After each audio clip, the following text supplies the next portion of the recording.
मैं किसी की बुराई नहीं कर रहा हूँ, मैं किसी पार्टी का नहीं, मैं किसी का झंडा कर रहा हूँ। जब तक देश में जाति धर्म की राजनीति नहीं खत्म होगी, देश हमारा आगे नहीं बढ़ेगा। जब तक इस देश में जाति धर्म की राजनीति खत्म होनी चाहिए। जब तक इस देश में जाति धर्म की राजनीति खत्म करनी चाहिए। जब तक इस देश में जाति धर्म की राजनीति खत्म करनी चाहिए सर। और तभी इस देश मानुष्य की जात, गुरु गोविंद सिंह साहब ने कहा, देश की उन्नति होगी। सबको अपनी अपनी रोटी सेकनी है, सबको अपनी अपनी राजनीति करनी है, लेकिन सच में किसी को गरीब की चिंता नहीं है। सिर्फ सबको अपनी रोजी रोटी की किसी को नहीं चिंता, सिर्फ अपनी सबको फॉर्चूनर रोटी की नहीं चिंता है। असल पे डिपेंड कर रही है। अगर इसको विकास कहते हैं तो हमको ऐसा विकास नहीं चाहिए। हमको नौजवानों को 10 किलो कैसे दोगे? हम जब नौकरी दे देंगे उसके बाद कोई राशन लेने नहीं जाएगा। तो 10 किलो पहले हम नौकरी देंगे, हमारा चार्ट देंगे। पहले नौकरी दोगे कि 10 किलो? पहले नौकरी देंगे, बाद में 10 किलो। पहले नौकरी के बाद वो नौजवान राशन की कतार में खड़ा नहीं होना।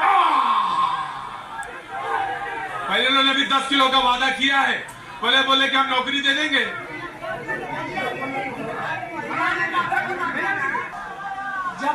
जब गोदाम में अनाज सड़ रहा था तब कहा थे आप लोग? जब गोदाम में अनाज सड़ रहा था तब कहा याद नहीं आई गरीबों की? आप मोदी जी फ्री में दे रहे हैं तो बहुत दर्द हो रहा है।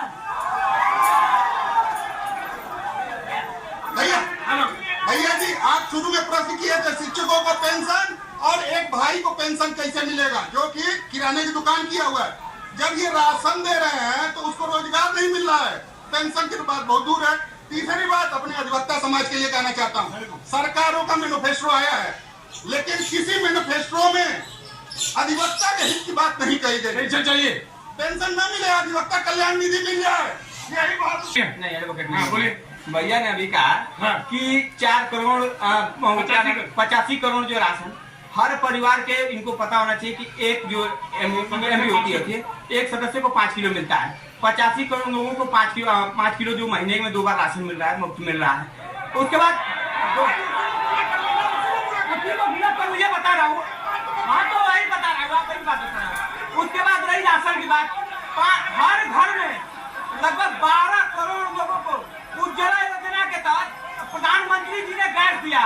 गैस जो कभी महिलाओं की जरूरत हुआ करती थी, आज महिलाओं के लिए जो है पूरा जो धुएं से बच रही है, वो इनकी सरकार से, हमारी सरकार ने मुक्ति दिलाई है, प्रधानमंत्री जी ने दिलवाया है। ये महिलाओं पर अत्याचार तब तक नहीं बंद होगा, महिलाओं पर अत्याचार तब तक नहीं बंद होगा। एक ही महिला थी जिससे पुरुष डरे थे और वो थी फूलन देवी। जब तक उसने अत्याचार सहा था तब तक वो अत्याचार सहती रही, एक पीड़ित के रूप में बनी रही। लेकिन जिस दिन उसने बंदूक उठाई थी उस दिन सबको झुका के रख दिया था।